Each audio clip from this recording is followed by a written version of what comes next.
This is an ABC News special report. Now reporting, David Muir. Good evening, and we come on the air at this hour because we are following developments out of Manchester, England. Reports of an explosion at an Ariana Grande concert at the Manchester Arena there, one of the largest arenas, in fact, in Europe. And we have a piece of video we want to show you at home where you can faintly hear the explosion at that concert. That is the audio right there. It's believed the explosion occurred at the end of the Ariana Grande concert. I want to bring in, as we look at these pictures, our chief foreign correspondent, Terry Moran, tonight. And it is certainly one of the main concert and sporting venues in the United Kingdom and therefore in all of Europe. And you could hear blocks away the size of that explosion. This explosion, coming about 10:45 p.m. local time, not only rocked the arena and sent people inside, as you can see, fleeing for the exits. It could be heard right around for blocks around, and police quickly put an armed presence around there. They have locked down that scene. That arena stands over one of the major subway and train junctions in Manchester, which is a major rail junction in northern England. And so that whole area is now shut down. We are not being told at this point by Metropolitan Police in Manchester what the nature of this explosion is, but we are being told, as you say, there are multiple fatalities, many injured, and thousands upon thousands of traumatized and frightened concert goers. of course, we do not know if this was a terror attack or what kind of plot, if any, was involved here. But the sheer panic that you can see on the concert goers' faces, because Europe has seen this, it is a fear here in the U.S. as well, as you know, Terry, that the so-called soft targets in a concert like this one, an Ariana Grande concert, could be a potential target. But as you can see, pictures from the scene, Manchester, England, that's the Manchester Arena, where an explosion has occurred at an Ariana Grande concert, multiple fatalities and multiple injuries. We'll continue to follow this throughout the night at abcnews.com. For many of you in the West, a West Coast edition of World News Tonight is coming up shortly. And Good Morning America first thing in the morning as well. Nightline will have much more later. Good night.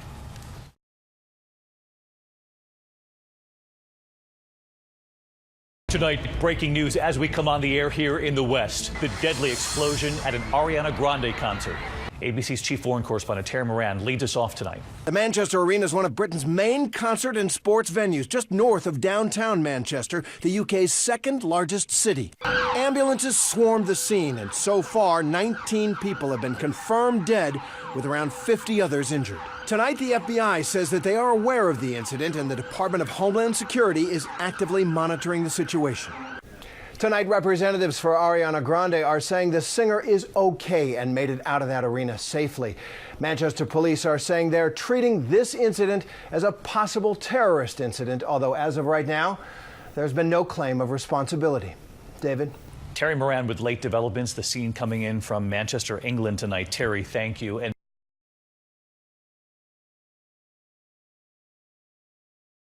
as we come on the air from Manchester, England, after the deadly terror attack at an Ariana Grande concert. Tonight, we're with the community, still searching for its children. The mother still missing. Authorities blasting their way into the suspect's home. The 22-year-old, it turns out, was known to authorities. Back in the U.S. tonight, the FBI called late today to field offices across the country. From concerts to sporting events, the concern at home. This is a special edition of ABC World News Tonight with David Muir, reporting tonight from Manchester, England. Good evening, and as we come on the air tonight from England, Britain's Prime Minister has just raised the threat level here to critical. That is their highest level, warning an attack could be imminent. It comes just 24 hours after the deadly concert attack American pop star Ariana Grande had just performed. A suicide bomber targeting the most vulnerable, children, teens, young families. The blast sending screaming fans rushing to get out. Terrified parents, some still hoping to find their children. 22 people were killed, dozens more rushed to the hospital, many critically injured. Tonight we have new images here and where the bomb was detonated just after that concert ended. And the suspect tonight, authorities forcing their way into his home today. We begin with ABC's chief foreign correspondent Terry Moran here in Manchester tonight. They came out on a school night to see their idol.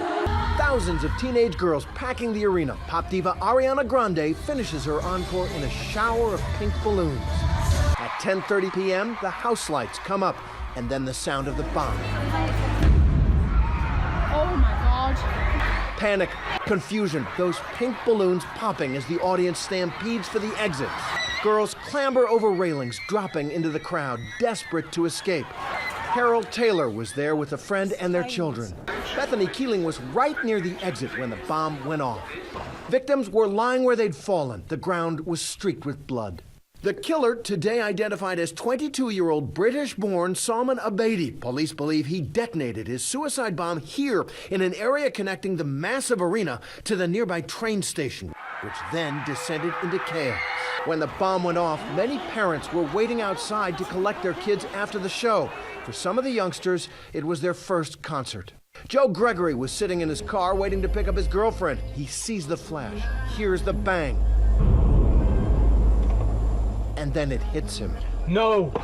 As ambulances screeched to the scene and people tended to the wounded, Nick Hayward plunged into the fleeing crowd, searching for his daughter, Caitlin. And then you saw her. Oh, just huge relief. Huge relief. Huge relief. It was almost like she'd been born again. Relief for one father, but tonight sorrow for so many. These images beamed around the world, some young fans still clutching those pink balloons. And Terry is with us here in Manchester tonight. And Terry, we reported at the top there that the UK has now raised its threat level to critical. What could we see here because of that?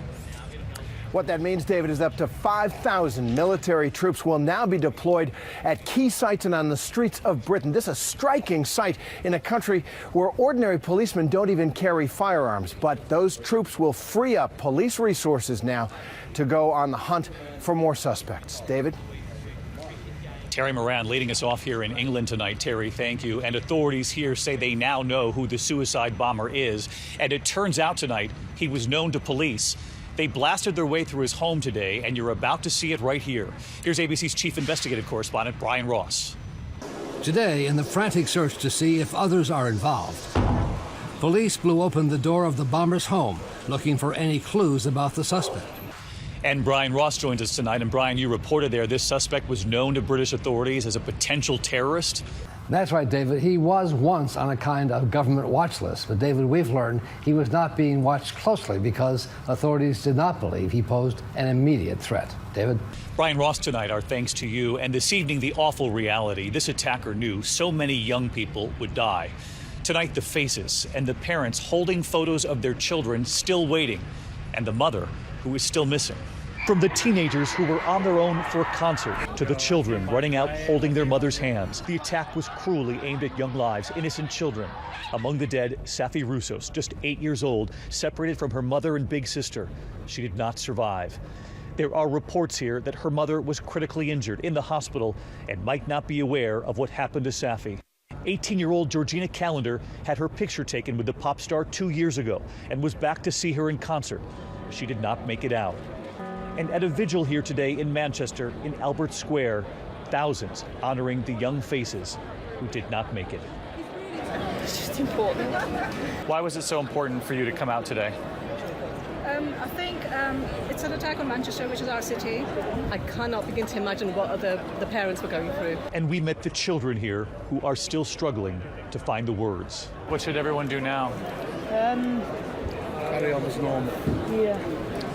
Yeah, carry on as we usually do, but just not hurt anyone. Tonight, more than a dozen are still missing. Family and friends still waiting, still searching.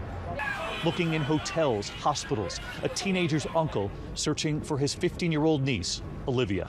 I'm just asking if you've seen this young girl. Olivia's mother, Charlotte, holding a picture of her daughter. A desperate plea from a mother.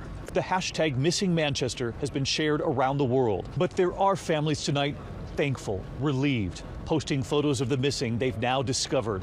This tweet, all of these people have been found. Let's keep going. And here in this square, we met a grandfather whose own wife is a child psychologist, a first responder. She's been helping children and hasn't been home yet. Affecting the people that are the weakest, and families are affected. And I don't know what they hope to achieve. The grandfather and his wife counseling the youngest survivors here. Tonight, many back home in the U.S. asking, what about concerts there, even sporting events? Well, late today, the FBI held an urgent call with field offices across the U.S. Finally tonight from here in Manchester, you can see the vigil here behind me as we stand here in Albert Square, where thousands came here today to send the attacker a message. Tonight, a message from Manchester: we are strong, as stories of heroism now come to light. Like Paula Robinson, hailed as the Angel of Manchester. She saw crowds of teenage girls running from that arena, bringing dozens of young girls to safety at a nearby hotel and calling their parents for them. There are other stories emerging too here, cab drivers who offered free rides to get children, young people out quickly. And there's the hashtag Room for Manchester. Hundreds of residents near the arena offering shelter, food, comfort. Today, young people here telling me they will move forward. How do you process what happened here? Haven't really. It's horrible, but just got to get on with it, haven't you? And there was the little boy wearing the tie and what his mother told us, hoping the future will be better for her sons. What do you hope? I just hope the world gets better for him as he grows up and people can start to learn that this isn't going to change the way people live. We all hope for that. Thank you for watching here on a Tuesday night. I'm David Muir. I hope to see you here tomorrow.